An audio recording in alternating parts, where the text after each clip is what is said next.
This is a short video just to give some background information on learning disabilities, what it is or might be. Specific strategies can be found in my book. First of all, expect diversity in a classroom. There's no such thing as a standardized class, a standardized student, or a homogeneous classroom where all the students are the same. We have wonderful, glorious diversity. The three specific areas of which there are specific learning needs are students with learning disabilities, students with emotional behavioral disorders, and students who are highly creative and intellectually gifted. In a general education classroom, these are the three most prevalent types of special learning needs that you will encounter. So the question I have to you, and this is rhetorical, do you provide the same curriculum, the same learning experience to all these students with all these variations and all these needs? Certainly not. Same is not equal. We could provide the same experience, but it would not be equal. An analogy, I could provide the same meal to a sumo wrestler or to a gymnast, each of whom have different caloric needs. It would be the same, but it would not be equal. And in our democratic society, education for all students. So, as good teachers, we must have the tools, the skills, the knowledge to differentiate the curriculum and the learning experience, to make different for the differing needs of our students. A law passed in 1975, PL 94-142.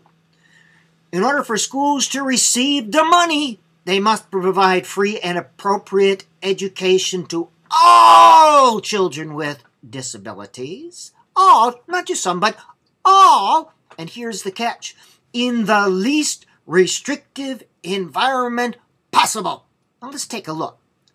Most restrictive, least restrictive. Most restrictive, least restrictive. To the greatest extent possible, we want students with special learning needs to be in a general education classroom so that their learning experience does not become splintered and fragmented. Remember our goal. We want all students to reach their full potential. Sending students away sometimes to special little classes to get fixed may solve the problem, get them out of the teacher's hair, but it does not help them reach their full potential. So, a learning disability, what is it? There is not a general definition. There is not a general agreement. There are differing definitions. Here's a general one. You know, when you go between the state, the U.S. Department of Education, CEC, discrepancy between a student's expected ability and his or her achievement, one of 7 areas. Now let's look at those. Basic reading, comprehension, written, math, mathematical reasoning. A discrepancy between ability and performance. How do you measure that? Well, in the old days, they would give an IQ test and an achievement test, which essentially are the same. We all know that some students are not performing. We have to get the stinking label to get the services. But a learning disability does not mean low intelligence. It does not mean necessarily an inability to think. What it means is students have trouble processing certain types of information. We use these labels, especially in the area of the mind, cognition, and education. And it's not like in medicine, where it's clear and there are categories. These labels are human abstractions. Don't let the label become the thing. He's not an LD kid or an EBD kid. He's a child with learning disabilities. We use these stinking labels because we have to. It's the only way for students to get the services that they need oftentimes.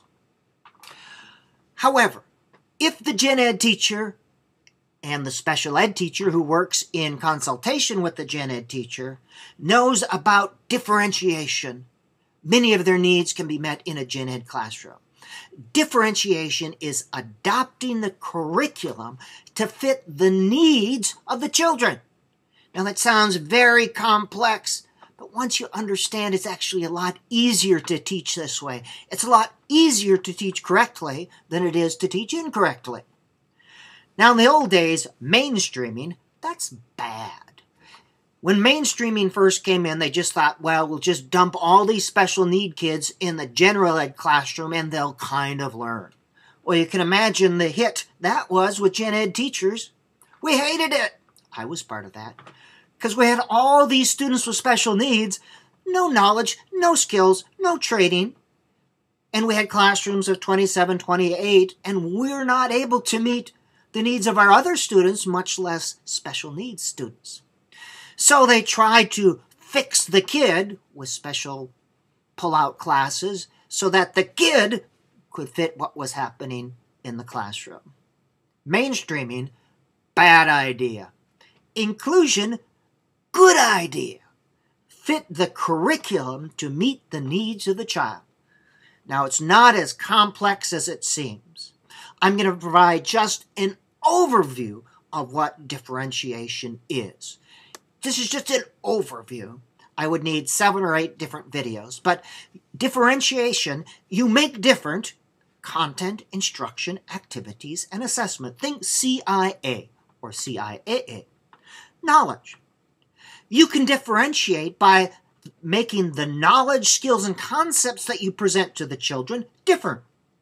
For some children, it may be more of. For some children, it may be less of. For some, more complex. For some, less complex. That's one way.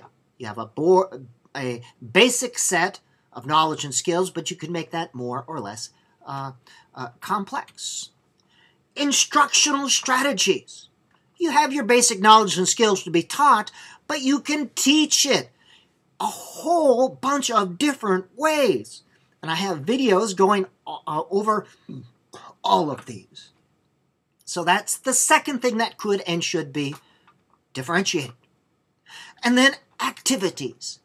Activities and assignments. Now, activities are used for students to manipulate the knowledge or practice the skills that you have taught them. Activities and assignments are not to be used as measuring devices. We have far too many measurers and not enough teachers. The goal is to learn, and activities are used after a lesson to help children practice or learn.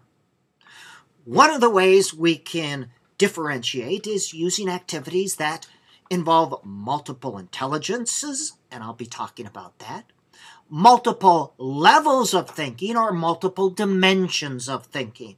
I'm just providing an overview. I will provide specific strategies at another time. And tiered activities or assignments, which is providing the basic lesson or having the same chapter and then providing 2 or 3 levels of complexity in the assignment. And then assessment. It's varying ways for students to demonstrate how they have learned, to demonstrate their learning, their knowledge. We do not always have to use tests and reports to demonstrate knowledge. There are a variety of ways. Now, with varying learners, varying abilities, varying interests, does it not make sense that we would vary the expectations and vary the assessment? And again, are we measurers or are we teachers? We need more teachers whose goal is to teach and children to learn. We need far fewer measurers and counters whose goal seems to be having homework assignments and tests and to get this nice bell-shaped curve. A variety of types of assessments, including rubrics, contracts, all these sorts of things outside simply a homework, a study guide, a study sheet, a comprehension sheet. We need creative, intelligent teachers using their creativity and intelligence. That's what makes teaching interesting.